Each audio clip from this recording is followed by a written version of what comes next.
Magandang tanghali, kumusta po? Narito po ulit ang update natin para sa lagay ng ating panahon ngayong tanghali po ng September 1, 2024 na kung saan sa ngayon ay patuloy pa rin nakabagat ang weather system na umiiral po dyan sa western section ng Southern Luzon, Visayas at Mindanao. Habang sa silangan ng Visayas, malapit na po sa kalupaan about 95 km east of Dolores, Eastern Samar ay ganap na nga po na bagyo ang sama ng panahon na ating binabantayan at pinangalanan na po sa local name na Bagyong Enteng. Taglay na po nito ngayon ang lakas ng hangin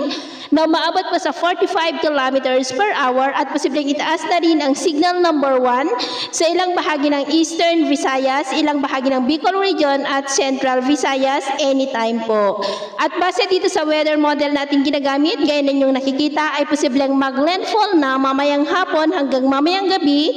ang Bagyong Enteng sa Eastern Visayas na magdudulot ng malalakas na buhos ng ulan na may mga pagbugso po ng hangin. Kaya sa ating mga kababayan sa Kabisayaan, lalo na sa Eastern section, ingat po kayo. Posible rin na mag-landfall yan sa Bicol Region sa susunod na mga oras pa at papalakasin nito ang habagat na patuloy pa rin na magdudulot ng malalakas na ulan sa ilang bahagi po ng ating bansa sa mga susunod pa na araw. Maliban po kay Bagyong Enteng ay may banta pa ng isang malakas na bagyo dito sa ating bansa next week at ang development rin nito ang ating babantayan. At sa lagay ng ating panahon, ngayong tanghali dahil kay Bagyong Enteng at ng habagat ay malalakas na ulan ang nararanasan po dyan sa malaking bahagi ng Samar Provinces,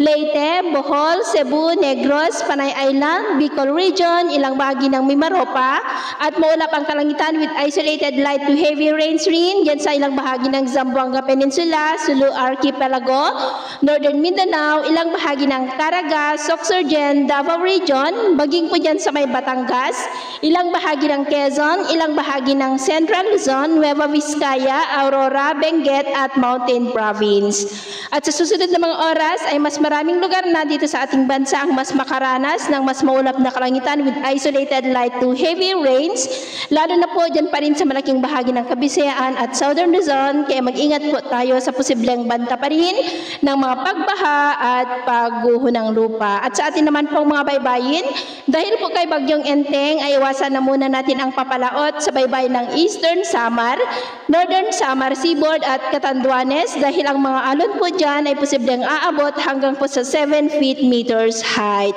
So ito po ang latest update natin sa araw na ito. At ako po muli si James na nagsasabing sa kahit anong pagsubok po na darating sa ating buhay, huwag na huwag po tayong mawawalan ng pag-asa. Thank you and God bless.